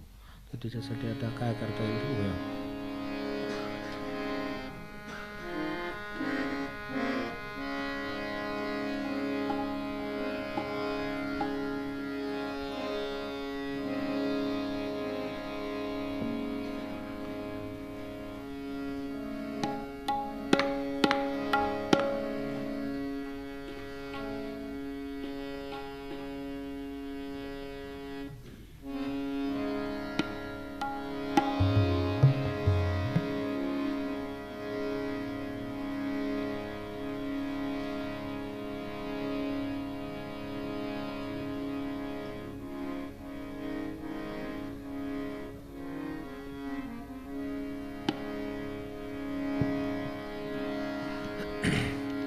या ज्या चिंतन सत्राचा समावेश होता त्याच्यातले हे सुरुवातीला अभंग मुद्दामच घेतला होता.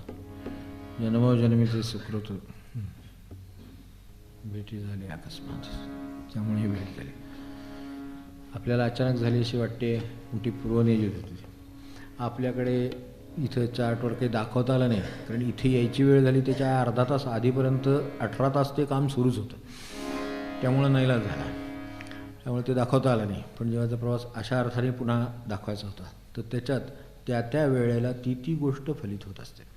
कर्म जे करून ठेवलेलं आहे त्याच्यातलं जसं एखाद्याची गाठ पडणं, एखाद्याची न पडणं, एखाद्याच्याकडून त्रास होणं, एखाद्याच्याकडून आपल्याला लाभ होणं, ह्या सगळ्याचं आपल्या मागच्या कर्मांशी संबंध आहे. तर तो जो संबंध आहे म्हणजे जे त्या मार्गाने आलेलं आहे तर ते सुद्धा कुठेतरी त्यावेळेलाच ती गाठ पडते.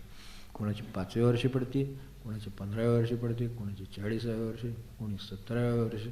या गाठीभेटीसुद्धा तशा असतात. तर ह्या पुण्याईचे भाग आहेत. तर जिथे कुठे आपल्या संतांची गाठ पडली असेल तर ती आपल्या पूर्वपुण्याईचं आज त्याचं फळ असेल.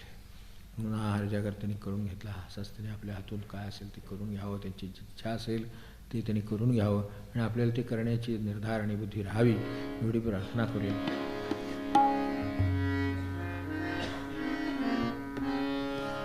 जिथे 700 वर्षाच्या आयुष्याचा हिशेब बघायचा सांगितला तसे आपण विचार करून बघावा की ह्या पुण्याईच्या ह्याला यायला किती वर्ष लागली असेल कोणाला. पण ती मिळालेली आहेत आपल्याला. मागे 100, 200, 300, 400 काय वर्ष जगले असो ते आता इथे आलेले आहेत. इथून आता पुढे जायचा मार्गही कळलेला आहे. कदाचित काही गोंधळ असेल, काही अडचण असेल, काही समजा त्यातल्या एखाद्या गोष्ट आपल्याला लक्षात आली नसेल, काही आणखीन व्हायचं असेल, क्लिअर व्हायचं असेल, ते होईल. त्याचं काही एवढा प्रश्न नाही. ज्यांनी एवढ्या गाठी घालून दिलेल्या आहेत त्याची पुढची व्यवस्था त्यांनी केलेलीच असणार आहे. फक्त माझाच निर्धार त्यातला कायम राहतो की हे झालेलं आहे, तर आता फक्त पुढचं काम करायचं. आणि हे यांनी म्हटलं ना, त्यागाकरिता संयोग. आपण कुठेतरी पुण्याई याचा अर्थ काय, कुठल्या तरी दुसऱ्या ज्या अपुण्याई म्हणू आपण त्याला, अगदी पापच म्हणायचं कारण नाही. पुण्याई व्यतिरिक्त ज्या गोष्टी असतील त्या आपण सोडून दिल्या म्हणूनच ही पुण्याई पदार्थ पडली. काहीतरी प्रत्येकाने आपापला परीनं कसल्या तरी प्रकारचा त्याग त्याने केलेला आहे. आणि एकदा ते झालं की नव्हे कल्पांती वियोग. म्हणजे हे अगदी लक्षात ठेवण्यासारखं आहे. ह्यात छोटासाच चारोळीचं समर्थांचं म्हणणं आहे, पण त्याच्यातलं आपल्याला काय आहे ते कळले, मर्म कळतं त्यातलं. तर त्या अर्थाने बघा, तो नव्हे कल्पांती वियोग. आपण एक जन्म जरी विसावत राहिलो तरी पुढच्या जन्मात येऊन गाठतील. ते कुठेतरी आपल्याला भगवंत गाठणारच आहे, कुठेतरी ते गुरु आहेत ते गाठणारच आहेत. तर त्या अर्थाने याकडे बघावं. आणि ह्यामधलं त्यांचं प्रेम आहे जे तंतुप्रीतीचा भेटेना, हे फक्त त्याच्या जीवावरचं असलेलं उद्धारासाठी उपयोगी पडणारं प्रेम आहे. तर त्या अर्थाने ते कधी नष्ट होत नाही. तर प्रत्येक कर्म जसं त्याचा परिणाम नष्ट होत नाही, त्या अर्थाने पुण्याईच्या बाबतीत ही अशी टिकून राहणारी आहे. म्हणूनच ती आपल्याला आज उपयोगी पडली आणि आज आपण हे सगळे त्यांच्या चिंतनात आहोत. तर त्यागाकरिता संयोग नव्हे कल्पांती वियोग. तेव्हा आता पुढचा त्याग काय करायचा ते आता ठरवायला हरकत नाही, की ज्यात भगवंताच्या आड आलेलं काय असेल ते आता ह्या सगळ्या एकूण प्रकाशामध्ये आपण ठरवू शकू आणि ते ठरवावं. मग आणखीन जितका त्याग करीत जाईल तितका मनुष्य भगवंताजवळ जात राहील. जे त्याग करण्यासारखं आहे त्याच्याबद्दल ते विचार असोत, कल्पना असो, आपली मतं असोत, काय पूर्वीचे कर्म असोत, सगळ्याचं आपल्या दृष्टीनं सोडून दिलं त्यांच्याकडे तर ते सुटतं. मग कल्पांती, मग रामदासी ऐसे केले देव भक्ता भेटविले.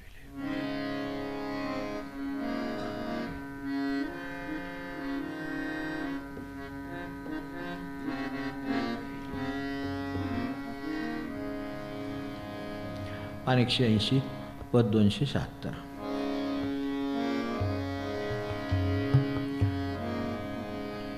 जन्मजन्मीचे सुकृत भेटी झाली अकस्मात. जन्मजन्मीचे सुकृत भेटी झाली अकस्मात. जन्मजन्मीचे सुकृत भेटी झाली अकस्मात. आता तोडीता तुटेना, आता तोडीता तुटेना, तंतु प्रीतीचा भेटेना. आता तोडीता तुटेना, तंतु प्रीतीचा भेटेना. जन्मीचे सुकृत भेटी झाली अकस्मात.